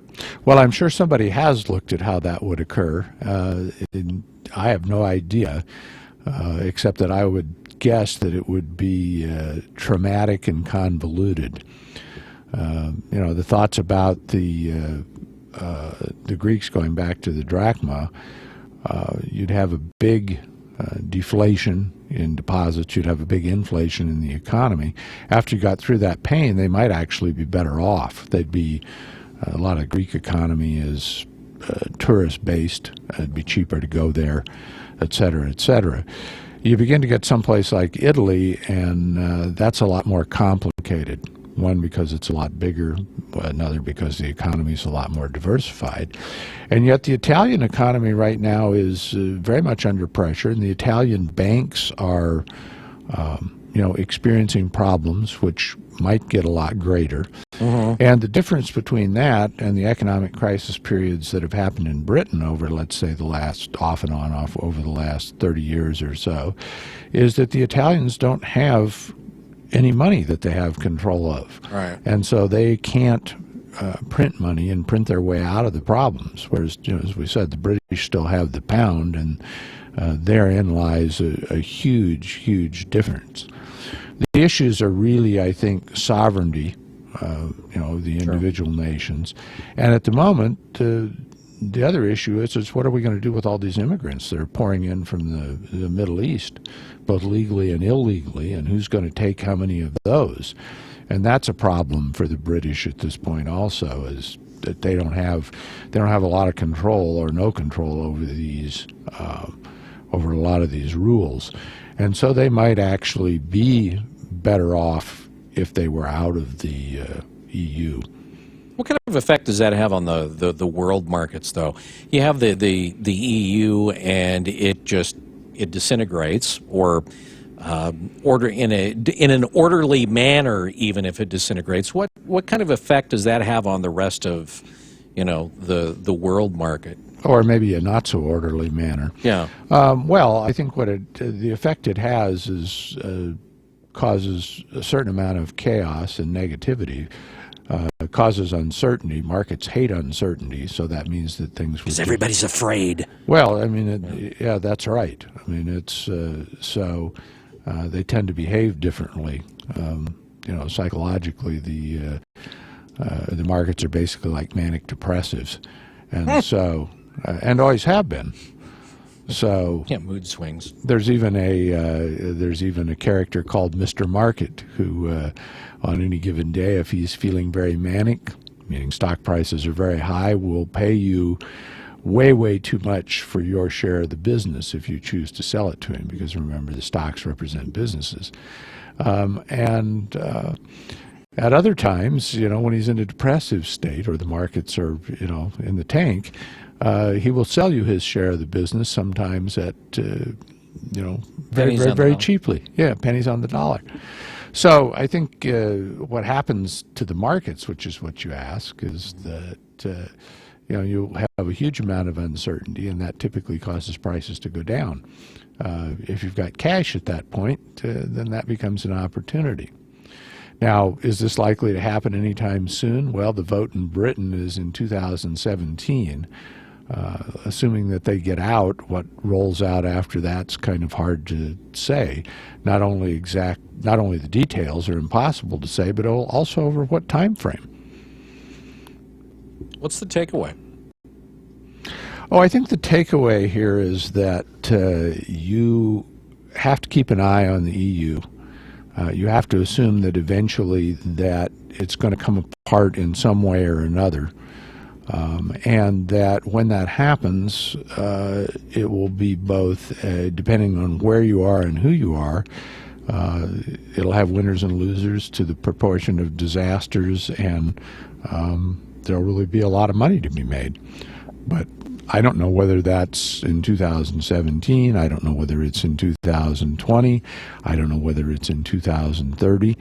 It's just one of those things, I think, that you keep an eye on. Do you think it's inevitable, though, that eventually the EU is going to just fly apart? I can't see how it works over the long run. I mean, you've got these issues of sovereignty. You've got various places where you have very different kinds of economies. You've got all the history of Europe.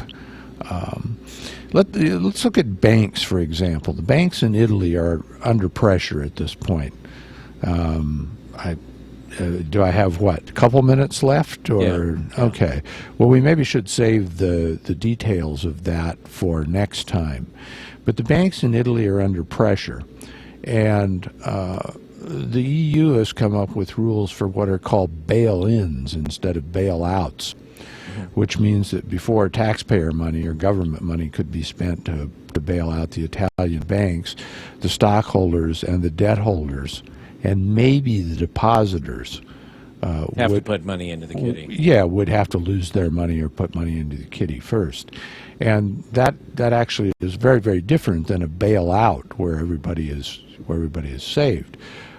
That helps the people in Germany who are footing the bill, not so much the people in Italy. And you begin to see places like in Greece where you see people in the streets, and those are the kinds of things that eventually probably will, bring this house of cards down. Well, I can see if you were to tell depositors, okay, now you're going to have to pay for this bail-in. I can see a run on the banks, depending on the amount, I guess. I could see a run on the banks in Italy. I mean, who would, if you're going to have to pay to bail your bank out, and let's say it's 5% or 10% of whatever you've got in that bank, who wouldn't go down and go, I want my money. Give me my money before I have to pay. Yeah, and that's exactly right. The place to look for that is, in terms of history, because it already happened, was in Cyprus. All right. Gary Connolly on the Wake Up Call. Always a pleasure to have you in, Gary. It is 842 News Radio, 1120 KPNW. Did you know optimistic people are twice as likely to have ideal heart health?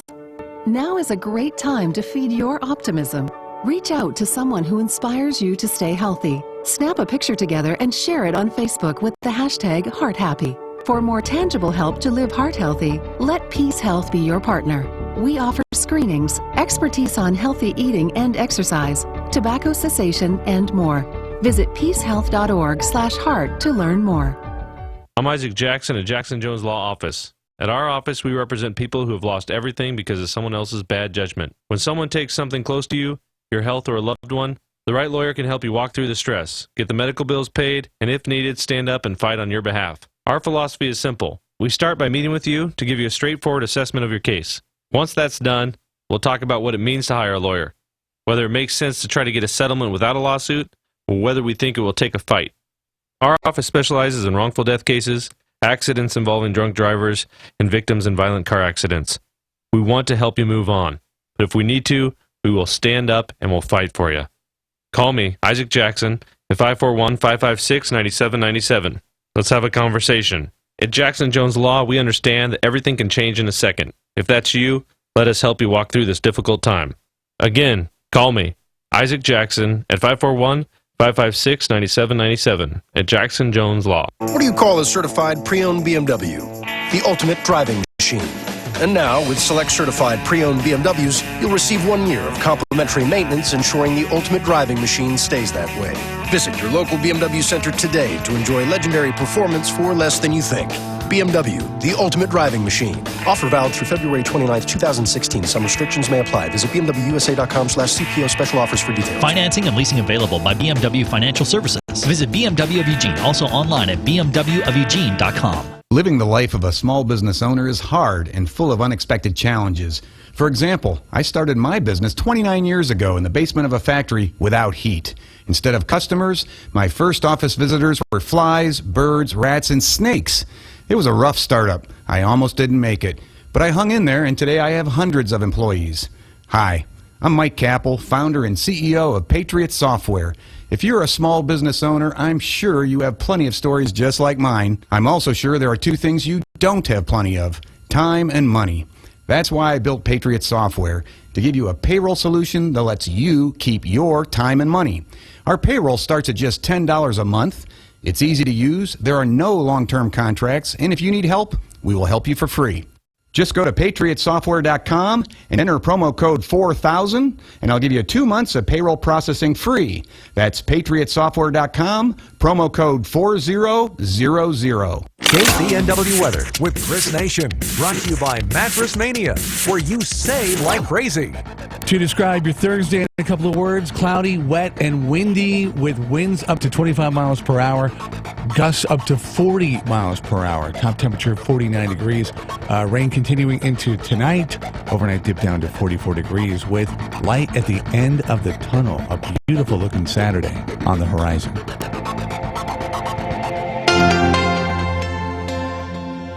Well, you never know financially when bad things might happen, and it could be any number of things. It could be credit cards, or it could be a medical problem. And anybody that has had a surprise medical issue knows that it can drain your bank account in no time at all. So there you are. You're out of money. You're dealing with medical bills. Maybe that forces you into a foreclosure. And then, as you're trying to work your way out of this, your car breaks down. What do? You still need to get to work. You need to pay off those bills. You want to pay them off, but you can't get a vehicle because you have no credit. Guaranteed Discount Chevrolet has the Good People with Bad Credit program, where they can help you when you need a hand because of medical bills or credit cards or student loans or just financial setbacks in general. And along the way, they'll help you get into a vehicle, sometimes in 48 hours or less, and it helps you reestablish your credit. So they're there. It's Guaranteed Discount Chevrolet and the Good People Bad Credit program. You can call them at 541-998-2333. That's 541-998-2333. Shandondale of Guarantee, in a word, did that meet with your approval? How was well that? done. Yeah, Bill, that was right on the money. Thank you. And it's true. See a problem on the commute? Be an official KPNW wake-up call road ranger today. Call 541-344-2424 and report it. Dakota Ring and Road Ranger Cape and Sombrero sold separately. The Road Ranger Network, exclusively on 1120 KPNW. Yeah, I think that's the first time I've actually done a live spot for somebody that's sitting in Right the next to studio. you. I should have just said, Shannon, you just go ahead and do it yourself. No, you were better. You do this every day. Thank you, guys. Really appreciate you having us on today on KPNW. Tori Thomas and I are here to promote the big Springfield Business Expo. It's going to happen right next door at Valley River Center, Saturday morning, starting at 9, going until 4 p.m. Going to be fun. All right, Tori, let's introduce you. You're with the Springfield Chamber of Commerce, the greeters over there, and you're kind of what the chief hostess of this. Are you the facilitator? Are you the goddess? What exactly? What I just role? work for our Springfield Chamber members and do what they ask me to do. But the event is through the Springfield Area Chamber of Commerce, and Greeters is a great networking committee of the Chamber. And each year they put on a great business expo. And like Shannon said, we'll be at Valley River Center this Saturday from 10 to 4. All right, so what is it? It's a business expo, but what does that mean? And either one of you can pick that up and run. Well, thanks. We have a booth there. Most of the businesses are going to be displaying a selection of their products. And neat thing is, at the Valley River Center, you're allowed to sell out of your booths in events like this, so people will have wares that you can pick up and services you can contract. It's going to be fun. We're going to be right in the center of the Valley River Mall under the big skylight with a travel trailer and a opportunity to win that trailer with a raffle, and everybody's going to be mingling and bonding and networking.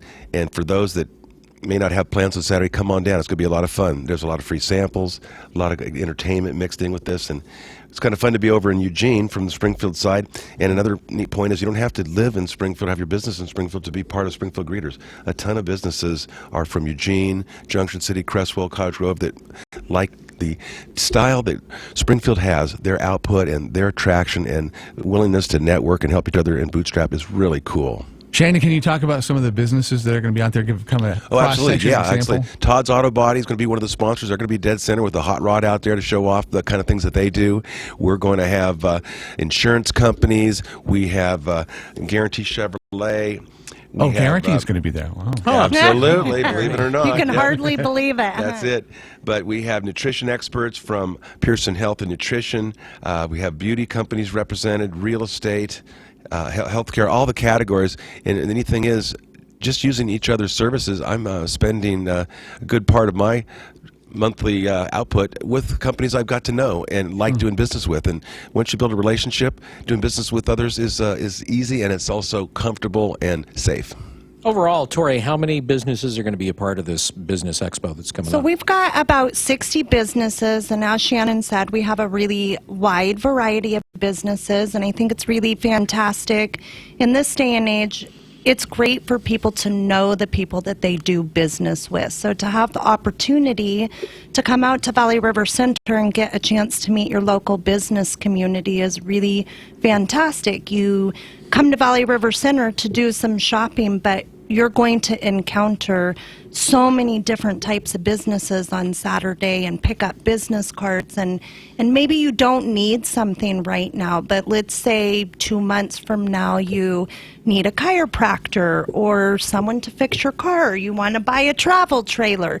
You're going to remember all of those people that you met at the expo and those connections that you made. So it is a really fantastic way to come out and get to know your local business community. How much of this is, and either one of you can pick this up, how much of this is business to business kind of relationships that get built here, and how much of it is business to, just average consumer?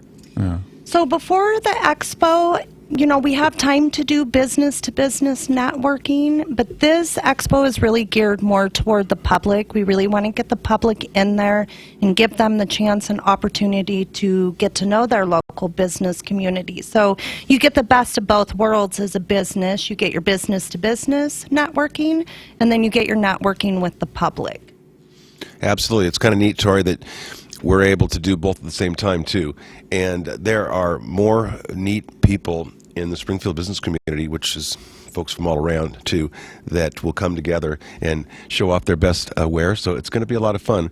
And we're looking forward. This is about the 5th year we've been involved with the Springfield. You used to be over at the Springfield Gateway Mall, and then they did their remodel. The last couple of years, we've been over Valley River. Valley River is hopping these days. You guys are right in the middle of it. Lots of new restaurants, new activities. Had a meeting with Diana Bray, the lady who runs the mall, setting up for this last week, and she shared with us all kinds of cool things that are going on at Valley River Center, and we're proud to be part of it. So how long does it take you to get sick of the question, wait a minute, you're Springfield? What are you doing here in Eugene? What are you doing here? Because this is Eugene, it's not Springfield. How long does it take you to get sick of that question? Well, that happened when I first was asked to take part in a Springfield greeters meeting, and I came, and a person paid $1 to brag on the vehicles they'd bought at Guarantee, and then another one did. I thought, wow. And it turns out Junction City and Springfield have a lot in common. Both are interested in meeting new people and extending their business to other parts of the Willamette Valley. It didn't take long at all to find out about a third of the members aren't actually in Springfield, but they love Springfield's gumption, creating their own jail when they didn't have ability to hold them in Lane County, the attraction of Gateway, the Royal Caribbean, all kinds of things, the hospital. Eugene's awesome, so is Springfield, and we got the 1-2 punch with Springfield Eugene. Now, that was a nice way that you kind of pulled that out without throwing Eugene completely under the bus. We love Eugene. Actually never get sick of that question, because I just think it shows how diverse our Springfield Chamber membership is, that we have so many businesses, not just in Springfield, but in Eugene and the surrounding area. So that's a good question, but I never get sick of that question. I think it's a great question. All right. So, again, it's coming up this weekend at the Valley River Center, 8 a.m. to 4 p.m. This coming Saturday, it's the Business Expo, the Springfield Chamber of Commerce Business Expo 2016. Guarantee, and that's why Shannon's here, is the presenting sponsor of it, Guarantee Chevrolet and RV Supercenters. But it's all put on by the Springfield Chamber of Commerce, and it will be at the Valley River Center. It's going to be hard to miss them, I would say. Yes. Yeah, we're going to take up the whole mall. So you'll see us from Penny's to Macy's and down by Regal Cinemas. So come out and visit us. We'd love to meet you and talk to you about your business needs. And you can do some shopping while you're at Valley River Center. All right.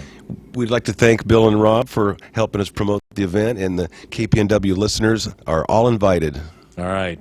Shannon, appreciate you coming out here. Shannon Nill, of course, of Guarantee, and Tori Thomas with the Springfield Chamber of Commerce and the greeters out there. Have a great rest of your day. Good luck with the event coming up this Saturday.